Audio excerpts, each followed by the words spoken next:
গল্পের নাম ছোট পাখির বড় স্বপ্ন। একটা ছোট বন ছিল। সে বনের এক কোনায় থাকতো একটি ছোট পাখি। তার নাম টুকটুকি। টুকটুকি সবসময় অন্য পাখিদের উঁচু আকাশে উঠতে দেখে স্বপ্ন দেখত, আমি একদিন আকাশ ছুঁব, মেঘের মধ্যে দিয়ে উঠব।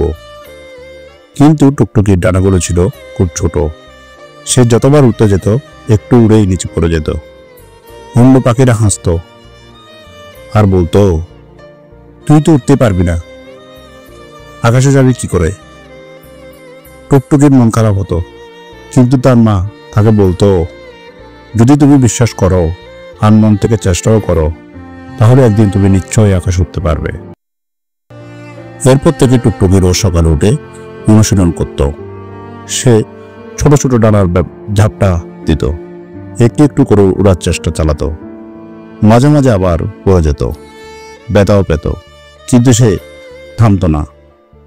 দিন গেল, সপ্তাহ গেল। একদিন টুকটুকি গাছের ডাল থেকে লাফ দিল, আর সে আর নিচ থেকে নামলো না। সে উড়ে গেল। একটু একটু করে সে মেঘের দিকে সূর্যের আলো ভেসে উঠল ছোট ছোট টুকটুকির। সব পাখি অবাক হয়ে তাকিয়ে থাকলো। তারা বুঝলো, পরিশ্রম, ধৈর্য আর বিশ্বাসের জোরে সবকিছু সম্ভব।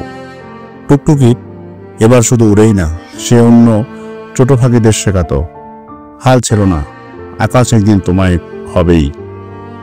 তো এই গল্প থেকে আমরা এটাই শিক্ষা পেলাম, পরিশ্রম ও আত্মবিশ্বাস থাকলে কোনো স্বপ্নই অসম্ভব নয়।